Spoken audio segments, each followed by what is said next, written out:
I sung at school, but it was contained within there. It was never me kind of going out and telling people I could sing. I was quite shy about it. I always felt like I had to be invited to sing rather than be like, I am a singer.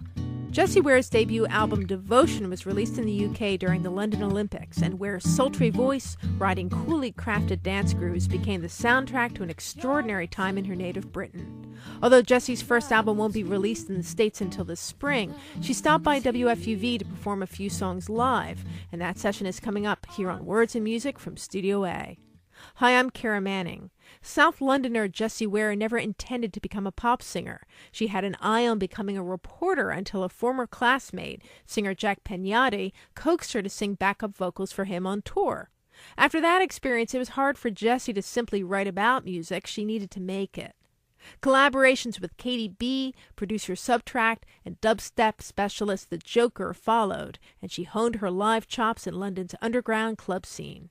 Jessie's smart, smoldering vocals and delicate balance of restraint and emotional release earned her cursory comparisons to Sade, and eventually a record deal. But she was wary of being shaped or pushed into being a brassy pop singer. So Jessie Ware reached out to a friend and first-time producer of The Invisible's Dave Okumu to guide her through the process. The elegant final product is the critically acclaimed album Devotion, which won Jessie 2 Brit Award nominations, as well as a place on the prestigious Mercury Prize shortlist and The Guardian's Best Albums of 2012 countdown. Despite her quick ascent, Jessie Ware remains blissfully down to earth, an effusive woman who finds balance with her boyfriend, her family, and her mercurial best friend, for whom she wrote the beautiful Wildest Moments. That song is one of several that she performed when she visited Studio A, but we started the session with the title track from Devotion. It's Jessie Ware here on FUV. Kara Manning here on WFUV and the alternate side, and I am so thrilled that Jessie Ware is here with her guitarist Joe Newman today. Jessie Ware, I have heard so much about you. I have had your album since last summer, and it has not yet come out in the States. No. And you are finally in New York. Yeah. How are you? I'm really good. I'm a bit tired. We're kind of running on empty a bit, but it's exciting and it's good to be here. So. Right. And luckily you came to New York where there's a flu epidemic. So I'm being so neurotic about it. I've got first defense that I'm kind of putting up my nose, and then I've got vitamin C. I'm taking everything, and if one of the band coughs in front of me, I give them a Barocca, and I'm just like, get away. I think that's a wise one. Yeah, I mean, I'm making us all eat at Whole Foods too, and like, no McDonald's is allowed. Like, everyone has to just have vitamins. I'm being really anal about it. I think it's a good idea though, because what could I do? I know. I mean, what would happen if you? Well, we won't even talk about. Don't. There. The paranoia. Your album Devotion has earned you a Mercury Prize nomination last year. Huge honor, probably the most. I would say the most prestigious award, not just in the UK. I think anywhere. It's a pretty great award. And you just got 2 Brit Awards this month for Best Breakthrough and Best Female Artist.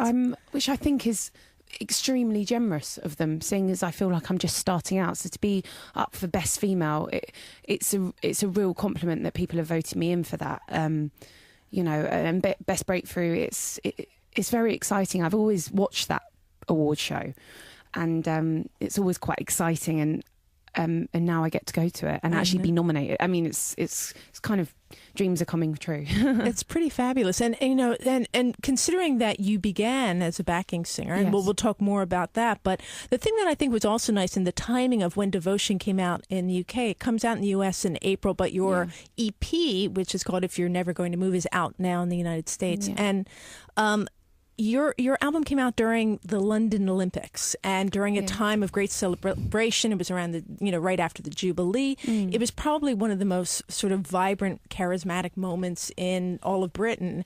And your album was the soundtrack to that. Which, do you think that played a part in that sort of? Look, there's a reason why I wrote a song called Running. And the Olympics were coming up. I'm not going to lie. No. And then it didn't even get played in the running montages. No, but I was very happy about Andy Murray montage for Wimbledon. And they played Wildest Moments, like, eating dirt, scoring an ace, like hitting an ace. So, it was very nice to see it being played on something. After he won the medal, after he won the gold? No, it was when he got through the quarterfinals. Oh, that's kind of exciting. No, it was cool. It was wicked. It's really great. that's always you. And I think if you're never going to move has just been used in like some football statistics charts and stuff. And my boyfriend was very impressed. You're on Football Focus, Jessie, and that's like the coolest thing ever. So, yeah. Well, speaking about the coolest thing ever, let's hear something from your new album. Well, actually, your kind of new album. Kind of new. Your album that's going to go through a second release again in the United States. This is Running from Devotion. This is Jessie Ware on FUV. That's extraordinary. Jessie Ware, Running from Devotion, her new album that will be coming out in the States in April. You know, just watching you, the refrain of "Don't give up" seems to apply very much to your life. And but first of all, listening to your voice, so natural. Thank you. I mean, you did. I might mention that you had the fastest sound check, I think, in FUV history. I think you sound checked. It took me longer to sound check. But when did you realize, as a child, that you had this extraordinary voice? Was it something? Because I know I read somewhere that you did Guys and Dolls in school with Florence Welsh. Yes. Is that true?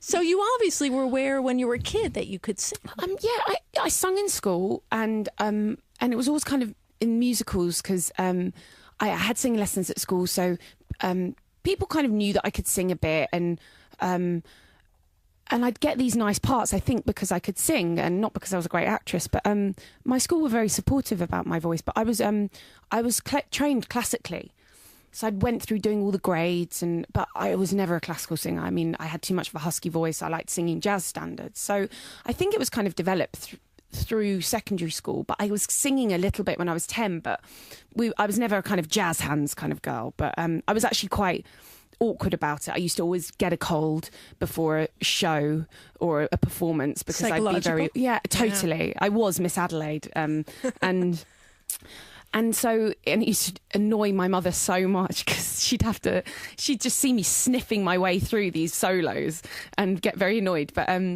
my mum's a bit like Gypsy. Sing Out, Louise. She's like Ethel that character. Merman, or who did it in the movie? Rosalind Russell. Bette Miller. Bette Miller. Yeah.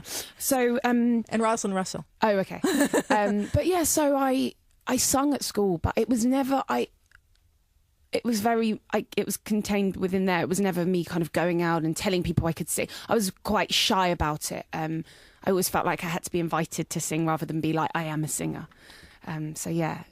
Well, in a weird way, then your career kind of built on that, on what you could construe for yourself as a weakness, but that was actually a positive because your schoolmate Jack Peñate remembered apparently that you were a glorious singer and asked you to accompany him, a backing vocalist for I think a BBC session and eventually it was for a Maida touring. Vale session, and it was for his song Tonight's Today, and he was just like, look, there's this song Tonight's Today, and it's like he's got this kind of samba-y, chanty thing, like na na na whoa, and he was just like, look, I really need to go. Do you want to come and do it? I took a day off work. It was the best day off work, and had such fun. And then he just kept on asking me back, and then somebody heard my voice from this group in London called Man Like Me, who are very good fun and they really perform. So I started kind of singing at the weekends and doing it like that, and it was nicer because I wasn't in the limelight. I was being the backing singer, so I was just kind of helping out, I felt, but still getting the experience of being on stage. And from that you met Subtract. Yes. What is his real name again? I'm blanking. Aaron Jerome. Thank you, Aaron Jerome. Whoa. Early, very early. And you also worked with Katie B and Joker and a lot of other people. But so you're at that point where you know that you're beginning to garner attention. You got a label deal, I think, out of the backing vocals, I think, on Nervous. Is that true? I got picked up after having that come out, and it felt quite early on, actually. So did you have a crisis of confidence then to make that transition from backing to front woman? Yes, but I think just having the right people around me. You know, my manager was with me when I was just kind of trying things out. I'd already written Nervous by that point, but and he kind of had the faith. So I've always kind of depended on other people thinking that I can do it. It's I don't know whether that's laziness. I think it's just it was a lack of confidence, really. But you're also smart enough because you chose Dave Okumu of The Invisible, who hadn't produced an album before, correct? So it's not as if you went, oh, I'm going to work with this guy who's worked with every single pop artist in the country. You actually went with somebody that you felt comfortable with, and that the two of you were like kids trying to figure it all out. Yeah, I think it was, it was a very...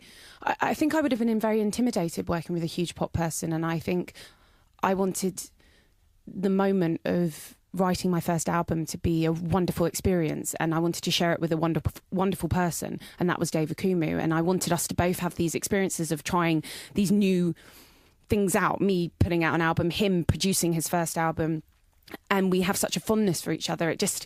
That felt more important to me than getting a hit off some stranger, and I think that is represented in the album. There's a real energy, I think, and a wonderful chemistry between myself and Dave Akumu. Well, also you have the capability with that extraordinary voice of yours to be one of these singers who does the runs, who is, not to diss Christina Aguilera because that's what she does, but there is this, there's pop singer after pop singer who does these vocal acrobatics, whereas you actually use restraint as your sort of power chord in a way, is that you find when to unleash your voice, but I think the reserve is what's so appealing and different about you. And I'm wondering, was that something that you and Dave sort of began conjuring, or was that something that you began picking up in your own comfort zone? Look, I was always a bit of a belter when I was singing live because you want to kind of project.